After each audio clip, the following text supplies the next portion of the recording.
is Shalini Sankarshana here, back again on the stage. So I have the opportunity of coming twice back on the stage.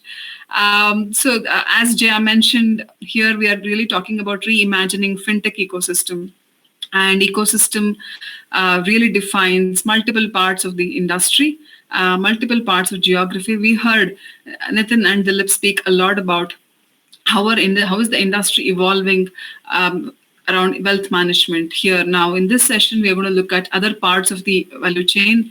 We're going to talk to leaders from insurance sector, from asset management, from investment management, from our own government and institutional business within India. So would like to please invite our speakers to the panel.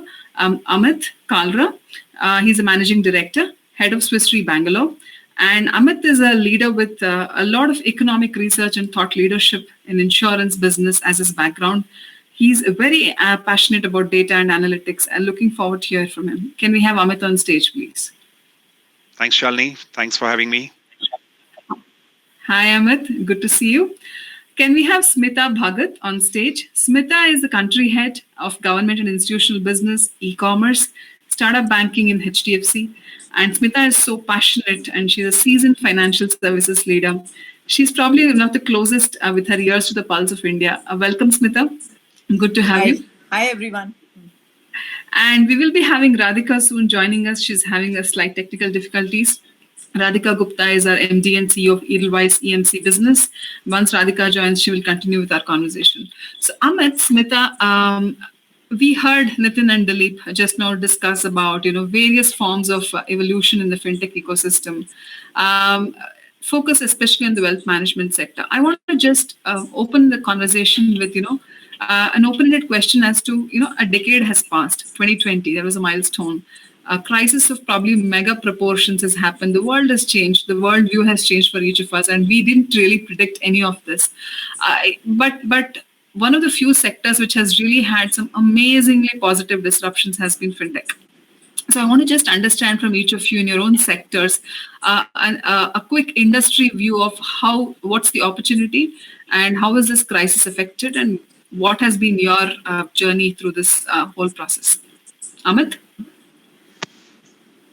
Sure. Thanks, Smita. When it comes to insurance industry, firstly we have to understand it has a very strong socio-economic impact, right? So insurance industry, we insurers, reinsurers, we are in the business of paying claims. And it's actually, during times like these, the true value proposition of insurance comes to life, because we create resiliency on the ground. There are challenges in terms of people paying for their healthcare claims, mortality, there is corporate exposure, events have cancelled. So all this indemnification needs to happen. And that's where, the insurance industry comes there and provides resilience. So I think for us, it's a great opportunity from a future opportunity, and I'll come to that. Immediately for us as an industry, there's definitely a P&L impact, right? So if we really look at the estimates of COVID losses, it's somewhere between $50 to $100 billion at the global level. And if I really make a comparison with years when we had a peak natural catastrophe activity, there have been years with such similar losses from hurricanes, earthquakes, and so on. So it's not that super exceptional as a year. Considering that after COVID, there were unexpected lockdowns, downturns on the economic side, so the activity slowed down significantly. So that also has an impact on some of our business lines, like infrastructure, investments, travel. So there's always insurance premium, which is connected to many of this. So there was definitely an impact. And something which actually offset it, there were also lower claims, right? So if there are less activity going on, so you're also not getting that much of a claim activity from your conventional channels. So those are some of the challenges where you have a loss, in the year, but it creates substantial, I would say, opportunities, more from a medium to long-term perspective.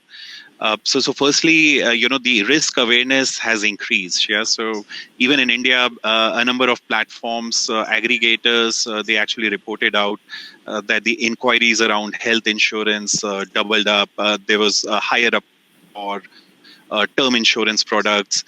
Insurers were quite agile in terms of creating COVID specialized products, right? And again, there was an uptake on that. So if we really look at India as a market, the insurance penetration is extremely low. And now with more people trying to understand, we have to also prioritize protection and not just investment. I think it's a great opportunity for the entire industry, as the risk awareness gets. So that's one phenomenon on the opportunity side. The second one is, which I guess has happened to many of the industry, and I think we were just hearing in the previous session as well. So it has accelerated the digital strategy of many of the players, right? So it's not that insurance companies were not looking at technology. They were, but we're just expecting that COVID will be that turning point where the pace of digital adoption will only accelerate in the future. So I would say from a long-term perspective, quite a few opportunities which will make this sector quite, strong, growth-oriented, and in a way will support the resilience in the society as well. Wonderful, Amit. I think that's a great point to start with. Ultimately, fintech is based on reliability and resilience. Over to Smita. Smita, I think you have shared such a different perspective in our previous conversations as well. What are you seeing as trends and opportunities through this crisis, and how has India reacted? So last decade, as you were mentioning, 2020 has just ended, was all about technology and digitization, and obviously penetration of mobile, Aadhaar, UPI changed the way we were looking at many things, especially in financial sector. True. Now, COVID actually made us,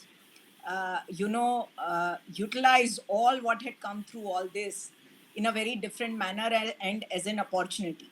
Now, for example, like mobile penetration made life so easy that when the lockdown happened in March and everybody had to start virtual meetings, etc., not everybody had laptop, not everybody had iPad, but everybody had phone. How easily we were able to connect with due to technology and adoption of technology, whether it was rural areas, semi-urban, anywhere in the country. So that was something very interesting and which made working much more convenient, and how everyone adopted to that way of working and converted into opportunity is something all of us will learn from COVID crisis. Point number two is that digitization has become part of our life. Now is the time to leverage technology and digitization for the growth of the country and creation of employment.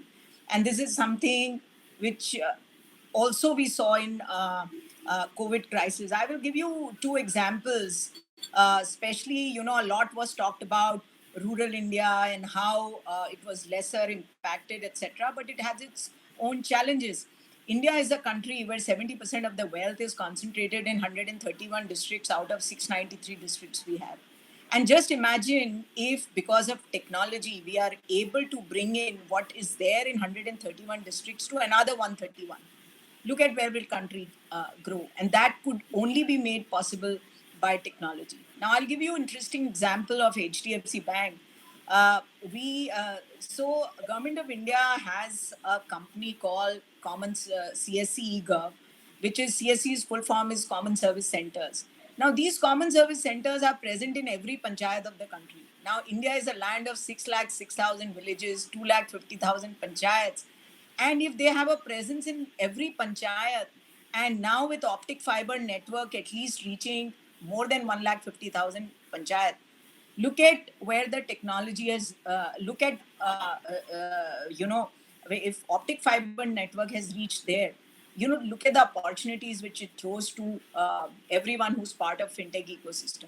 Now, as a bank, we partnered with common service centers, integrated our APIs with them. And what could have was not possible to, reach in rural areas and semi-urban areas with physical setting up a physical infrastructure, recruiting people always is a challenge. And we were able to just integrate our APIs and take banking products, which we probably offer in Bombay, Bangalore, Hyderabad, Delhi, in these rural areas. That's wonderful. Whether it was, a simple bank account, or giving credit, all that became very, very convenient. And in crisis, how people started innovating, as the opportunities came in. We all know that in all the big cities we got all our groceries and essentials delivered at our home, but lockdown was there in semi-urban and rural areas. What about them? I mean, they were not allowed to go out and buy essentials. So the common service centers came up with e-stores, and that is where I say that you know uh, this is different about India. How in villages, just partnering with a startup and using and working on what was available as far as technology was concerned. By April end, they were able to develop an app where the stores in villages could upload what was available in their area. So, for example, if you are in coastal villages, you could upload that, okay, fish is available. Now, if vegetable market, if you there were farmers who were growing vegetables and fruits, you could upload that along with the essentials. And look at that, in villages they were delivering to their within 5 kilometers radius of their store, and they were allowed to do so. And the consumer could download the app, see what were the products available, and even if they wanted something, they could order it, and the delivery would not happen immediately, but it could happen in 2 or 3 days. And setting up 1,50,000, more than 1,50,000 e-stores covering panchayats of the country, taking and delivering them to the doorstep in villages, is something which is very interesting. We talk about e-commerce, but this was actual local commerce, and this will create obviously market for people who are growing locally, and also create employment in a different manner. And by the end of December, they were integrating with multinational corporations, including Pepsi's, Cokes, um, Indian companies like Amul, etc., to sell the products there, to name a few. So, because of technology, because of our ability to identify opportunity and convert into a business, this was something I found really interesting, and this was only grow. It would only, make us look at villages very differently and rural very differently. Very well said, Smita. The two or three things that I could really pick up is innovation is something, it doesn't wait for a technology, right? And innovation happens and technology follows. I think that's pretty much one of the biggest things that you mentioned as an example. And it's not fintech, everything is connected, fintech to supply chain to retail to commerce, and you've kind of, the whole ecosystem is innovating. I mean, that's a phenomenal message to have. Switching over, Amit, you've had a very strong background in data, you've had very strong background in technology and analytics. What is your take on how is technology playing a role? I think we all agree technology plays a huge role, but I think I want to just understand, what more can technology do today? In a way, technology is leading the business models, right? How do you see this evolving, and also talk a bit about data from your perspective, please. Sure. So let me talk about, I'll take the view more from an insurtech or insurance sector perspective. So there are three kind of technology waves, which you can look for, and they don't happen in a very sequential manner, right? So different countries, different organizations will be at different maturity level. So the first wave is where you have the traditional value chain of the insurance industry, and then each of the component of the value chain is getting impacted or enabled by the technology, right? So for example, when we talk about distribution, so there is more of a direct sales as a channel, which many of the insurers have applied. Or if you look at insurtechs, which are more focused on aggregation, right, where they are triggering the sales of the insurance products through comparison. Or if we look at underwriting, even if we look at the internal processes of the insurance company, a lot of automation is happening there, so that the manual processes get automated and more efficiency get created, right? So this is your wave one, where each of the value chain gets impacted or enabled, right? The second wave is where there is an integration, and where some of these components of the value chain, there is a bypass happening, or the boundaries are blurring. So essentially, you're trying to break these silos here, and that really triggers the evolution or the buildup of digital platforms, which are more or less mirroring customer journey. So if you have insurtechs in the field, they don't have to go, as per the legacy value chain and start from A to B to C, but they can really look at where is the customer touch point, from where we start, what are those trigger points when the customer would need insurance protection or will take care of their family needs, and that's when we trigger our products or a solution, and that's how we will engage the customer through the journey.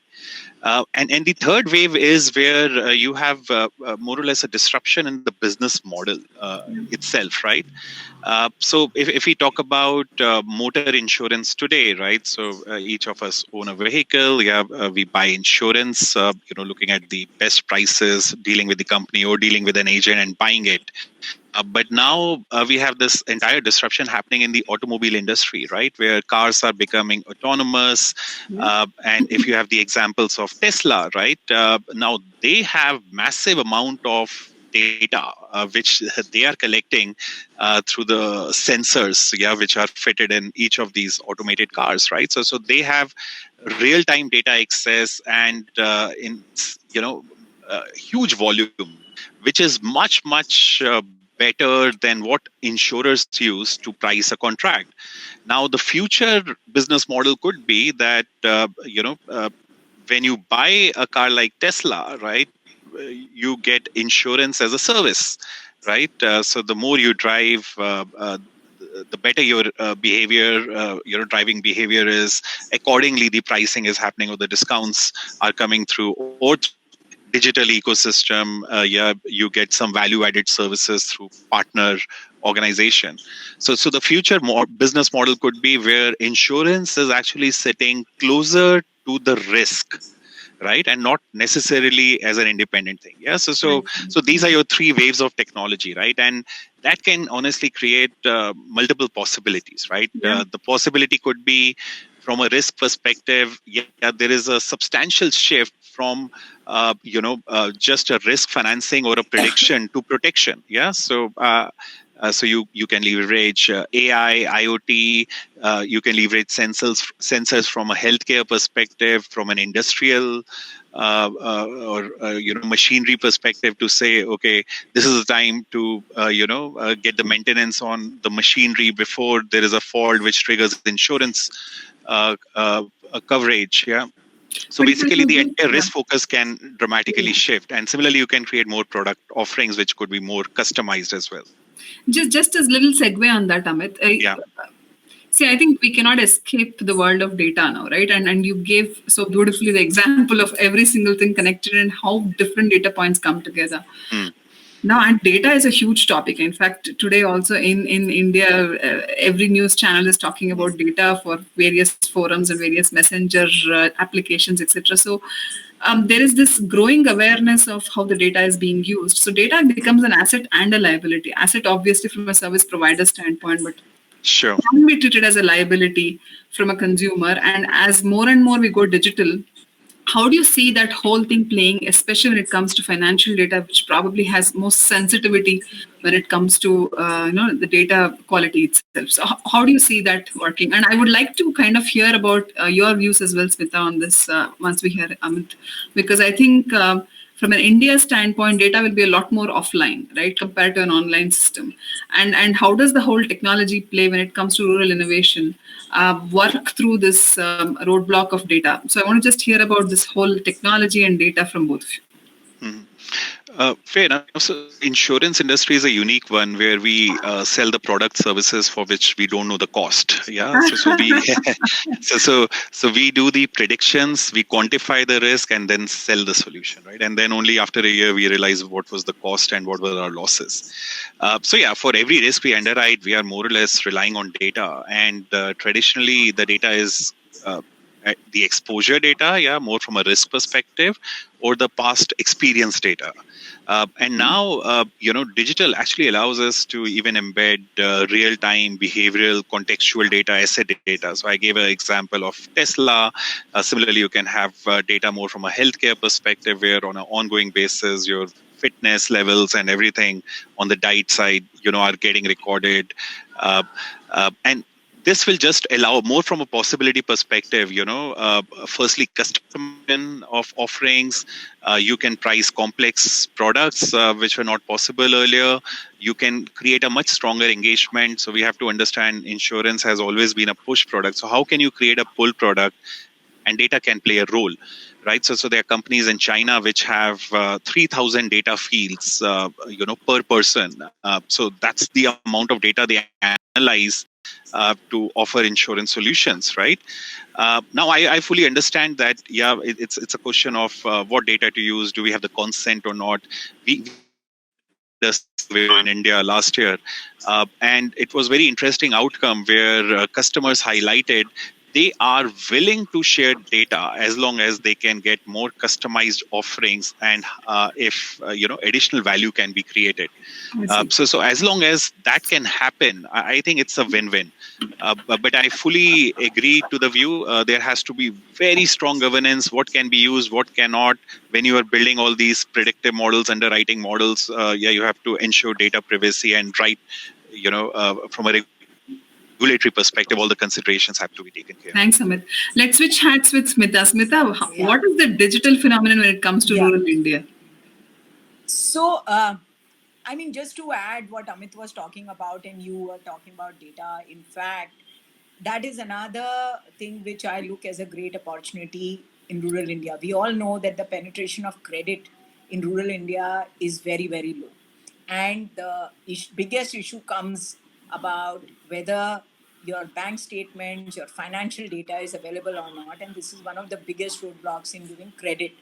Now, with Government of India and Reserve Bank of India approving open credit architecture, OCAIN and account aggregator, I see that huge opportunity in coming times. So I am looking only at the positive part of the data. Wonderful. That's what we want to hear. It allows consent from the customer. And as all the banks and the service providers get certified, I look at it as if we have 6 to 7% penetration of credit in rural India, and if that can help us to take to another 6%, look at what can happen. So if you combine the positives of the data, and as Amit also mentioned that customer is willing to give consent to share his bank statement, etc., if we can get a good offering, and here there will be choice, and data is under the regulators eyes, the protection is there. You will have to take consent, and with all open banking, video KYC, all this available, I think I'm looking at is as a huge opportunity in coming times, that what data can do, and rightly used, what it can do for the growth of the country and creation of employment. Lovely. This kind of switches over to another angle, right? So while we have looked at the insurance, and we have looked at the whole consumer part of the cycle from an institutional business also. If you have thoughts, I would love to hear that. I myself coming from a trading and investment banking background, and I've seen that whole institutional trading space has obviously gone through a lot of ups and downs, and in this, through the market changes, there have been a tremendous amount of opportunities built from a front to back standpoint in the trading infrastructure, and something which we would wanted to discuss with Radhika. Unfortunately, we're not able to have her. But the front to back of the investment infrastructure, the reason it's very key is from an India ecosystem standpoint. There are opportunities, plethora of opportunities in the whole investment life cycle. While we have continuously worked on innovations in credit and payment space, as Smita alluded to, I think there is so much more that's already happening in the back end of it, the entire infrastructure, and there is a lot more to happen. Any thoughts around that? And overall, what more opportunities can startups look for in this whole space, the newer areas of the fintech ecosystem? So your thoughts, please. So, as far as startups are concerned, see, India is a very complex country with, I would say, geography, which is, within 10, 20 kilometers, your eating habits and language change. So, it is a very complex country, but that also throws tremendous opportunities for everyone. So Business. I would not talk about only one sector.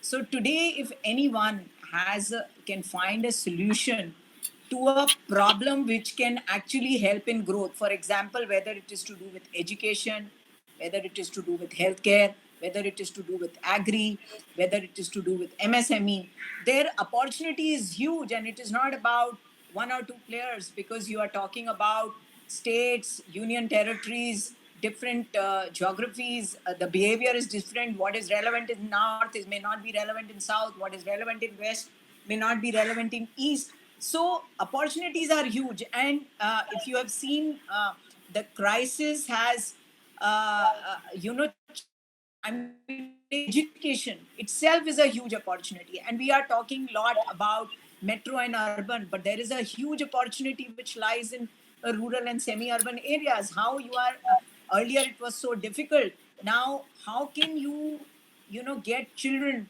to come and they adopt things very fast? How online education, smart classrooms. Uh, Right. 75 to 80% of the schools in India are in rural and semi-urban areas. Now, that is tremendous opportunity for startups to do something out there. Same thing, you talk about hospitals, primary healthcare centers, etc. 60 to 70% of there are in semi-urban and rural India. That again, see today, telemedicine, teleconsulting, and how that can, be leveraged to provide better medical facilities, etc. We, from banking point of view, we are trying to provide, facilitating credit and also loans on credit cards, debit cards, etc. for people to, take care of their any requirement. So if there is any healthcare emergency, etc., today where does somebody go? Because in India we have a problem that if I am suffering from something, if I don't have money, I don't know where to go. So, Yeah. same about agri. I mean, a large part of our country, 40% of our GDP, is about agri and agri economy. I mean, total of rural India, 40% comes from agri. Now, if Yeah. we are able to, provide technology interventions out there and help, I mean, look at the growth which can come. And when we talk about Atmanirbhar Bharat, local ko vocal karo, etc., I mean, this is where, I mean, the startups, even small merchants. I mean, if in rural India 40% is agri, there is another 40-45% is merchant ecosystem, or you can say non-agri consumption ecosystem, etc. So there is huge opportunity, and it depends on where your interest lies. And I mean, you can decide what do you want to do, what interests you. And but it is very important to have a sustainable model and actually solve a genuine problem which is there. And if we are able to solve it, have a good customer as well as user experience, I think opportunity is immense. So Thank you, to Smita. me, as Yeah. far as startups are concerned, it's not restricted to any segment. And Wonderful. the innovations of last 10 years can facilitate in every sector. Awesome. I think that was a great closing thought. Amit, would love to hear from you. You know, this whole session is about reimagining fintech ecosystem. If you were to think of that one game-changing, trend-setting moment, that can help us reimagine, what would that be? So I'll extend the thoughts, what Smita just highlighted, more from an ecosystem perspective, right? I also personally see digital platform ecosystem to be a game changer in India, emerging markets, as well as developed nations. So the boundaries are blurring, right? So you have different industries interacting, and there are much more synergies, which can really come through. I think the example which was shared more from an agriculture perspective, you can definitely have insurance providers or insurtechs, which can also play a role there. And if we look at India already, so if you look at sectors like healthcare, mobility, e-commerce, so you have payment apps like PhonePe, Paytm, MobiKwik. They all have tied up with some of the insurance companies. Same thing is with Uber, Ola, and on the e-commerce side, it's Flipkart, Amazon. On the health side, it's Goki, Practo, 1mg. So there is a lot of bundling happening, integration happening. And to me, I think this is very powerful, right? And I think we just need more open mind. I mean, it's good to have competitive spirit, but it's more collaboration and partnerships as well, which need to take precedence, right? And that's where your synergies will come through, and there is significant opportunity, right? And just to reiterate what I was sharing earlier, the insurance penetration in India is approximately 3.7%, Wow. as a percentage of Huge GDP, runway. which is half of what the average is, right? And our economic growth is also expected to have a good trajectory. So plenty of opportunities for your current players, insurtechs, and I'm looking at all the tech players as either an enabler or a partner in this entire ecosystem and not a competitor. Phenomenal. I think we heard Smita speak of opportunities being across the entire sector, technology playing a huge role. It's really being open. Amit spoke of the evolution from an integrated lifestyle-based solution standpoint. It's not just one tech or one sector. And from my perspective, as a closing thought, I think at the heart of it all is the consumer. The consumer is changing on a daily basis. The psyche of the consumer is changing, whether it is India, China, Hong Kong, anywhere in the globe, which shows that every startup, every corporation, a legacy corporation, enterprise, each one has a huge opportunity, especially in financial tech. So for me, I think that's truly exciting. With this, I think from on our behalf of all of us, thank you so much, Amit and Smita. It was a great conversation. I learned a lot during this interaction as well, and even before this. And I think good luck to the entire audience. Closing message is huge opportunity in fintech and in India, and it's all about now bring it on. Thank you, everyone. Thank you. Thank Thank you. you, everyone. Pleasure being Thanks. here. Bye.